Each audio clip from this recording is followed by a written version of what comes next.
Hello, everyone! If you weren't looking closely at the way Cassius gripped his phone during that frantic call, you completely missed the real story. It wasn't just panic in his eyes. It was the raw, unadulterated terror of a man who knows his carefully constructed facade is crumbling into dust right before his eyes. Notice how his knuckles turned completely white, and the subtle, almost imperceptible tremor in his jaw when he heard the absolute despair in the voice on the other end of the line. That tiny, easily missed physical detail flips this entire narrative on its head. He is no longer the cool, collected operator pulling the strings from the shadows. The mask has officially slipped, and the sheer volume of his voice in that critical moment was a dead giveaway of his spiraling desperation. We are witnessing the terrifying unraveling of a man who has finally realized that his reckless actions have placed innocent lives in immediate mortal danger. If you ask me, we have to look at this entire situation as a deeply dangerous, deadlocked chessboard where every single piece is currently trapped in a fatal position. The writers have masterfully backed these characters into a corner where there are no easy escapes, no magical rescues, and absolutely no room for error. The stakes have never been higher, and the tension is so thick you could cut it with a knife. We are looking at a scenario where the innocent are suffering, the guilty are scrambling, and the predators are circling their prey with terrifying precision. This is not just a simple game of hide and seek anymore. It is a brutal fight for survival that is going to leave permanent scars on everyone involved.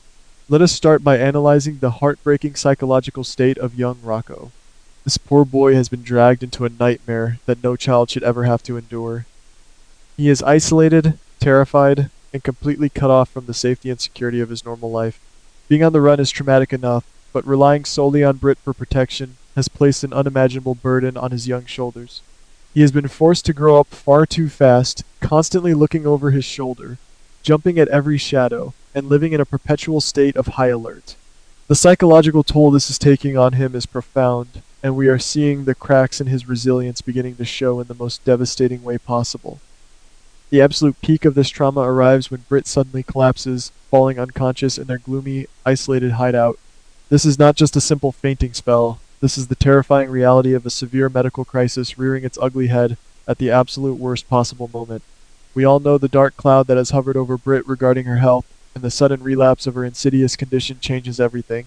The suddenness of her collapse leaves Rocco entirely defenseless.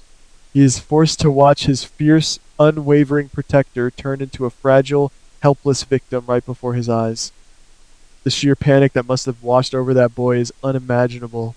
In a state of pure, unadulterated terror, Rocco makes the only move he can think of. He reaches out to Cassius. This phone call is a desperate plea for salvation. Rocco is begging for a lifeline, hoping against hope that Cassius can rush to their bleak sanctuary and save Britt from the brink of death. Rocco frantically explains the sudden unconsciousness, painting a grim picture of a woman slipping away. The isolation of their hideout suddenly transforms from a protective shield into a deadly trap. If Britt does not receive the specific life-saving medication she desperately needs, the grim reality is that she will not survive the night. Rocco knows this, and the weight of that knowledge is crushing him. When Cassius receives this frantic call, the psychological motive behind his reaction is incredibly complex. He instantly recognizes the gravity of the situation. He understands the medical history, the genetic curse, and the ticking clock that has just started counting down on Britt's life. The realization that she requires an immediate, specific injection to combat this relapse hits him like a freight train. He knows that every passing second brings her closer to an irreversible tragedy. This is the moment where the stoic, calculating persona he has been projecting completely shatters. The burden of his secret identity and the guilt of his past actions all collide in this one frantic phone call. However, in his overwhelming panic and deep concern for Britt's fading life, Cassius makes a catastrophic, amateur mistake. He loses control of his environment. He fails to modulate his tone, allowing his voice to rise in volume as he desperately tries to comfort Rocco and gather the necessary details.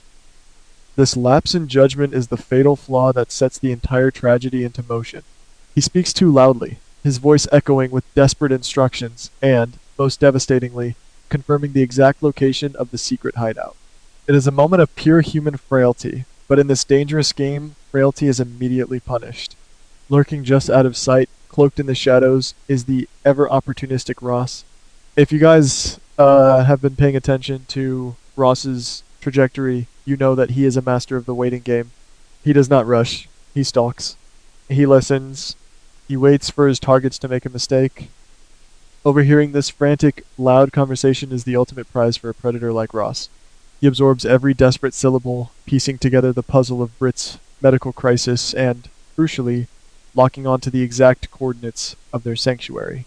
The sinister smirk that surely crossed his face in that moment is enough to send shivers down anyone's spine.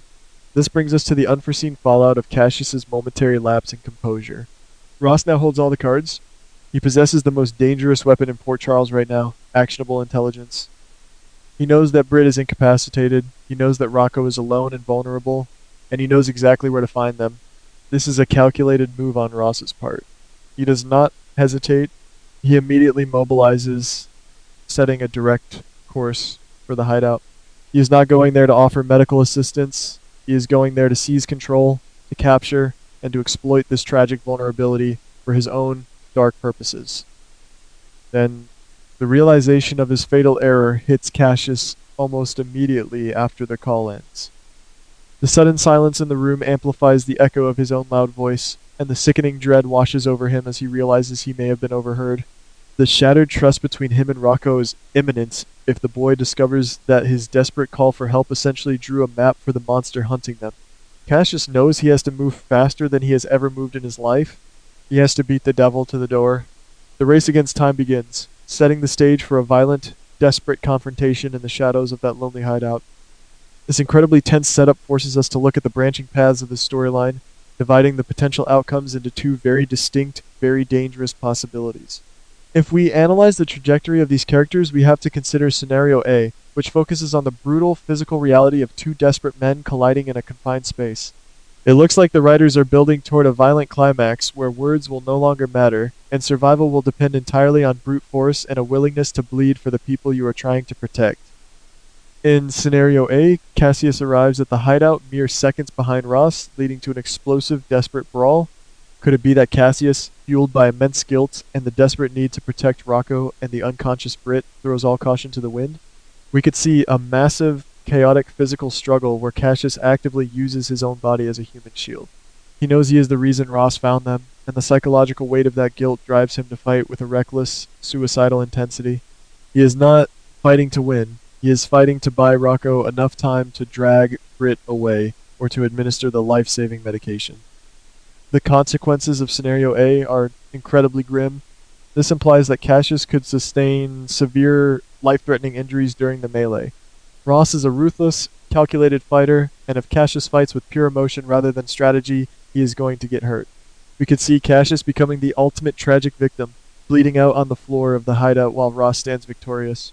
This would be a devastating blow to the fans, watching a complex character try to redeem himself through a bloody sacrifice, only to fall at the hands of a cold-blooded predator. The image of Cassius risking everything only to fail is a heartbreaking possibility that we must prepare ourselves for. On the other hand, we must also examine Scenario B, which takes a much darker, more psychological approach to Ross's ultimate endgame. If you ask me, Ross might not just be looking for a simple physical victory. He is a man who deals in leverage and power.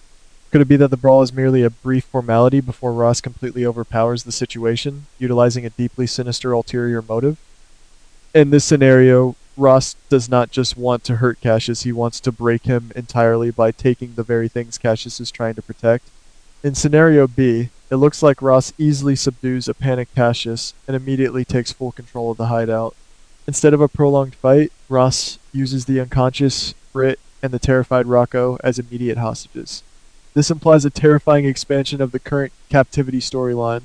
We already know that Liesel is being held in a miserable, dark place, and Carly is facing the same imminent threat.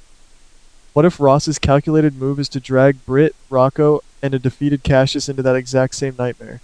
The hideout ceases to be a sanctuary and simply becomes the staging ground for a mass abduction, plunging all of these characters into a shared, inescapable hell. The thought of Rocco, a young boy already traumatized beyond belief, being thrown into a dark cell alongside an unconscious Britt and a captured Liesel is truly the stuff of nightmares. This scenario highlights the absolute ruthlessness of the writers right now. They are not pulling any punches. By tying the fates of Rocco and Britt directly into the broader captivity narrative involving the others, they are creating a massive, interconnected web of despair. Cassius would be forced to sit in a cell watching Britt slowly succumb to her illness without her medication, knowing that his loud voice on a simple phone call is the reason they are all doomed. Ultimately, as we look at the board and analyze every possible move, it is incredibly difficult to find a silver lining here.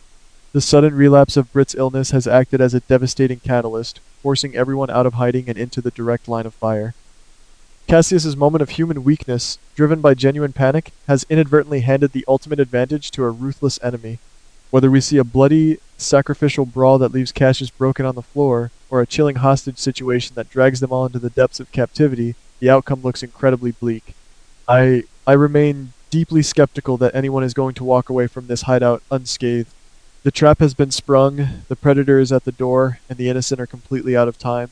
We can only hold our breath and hope for a miracle, but in this town, miracles are always in short supply.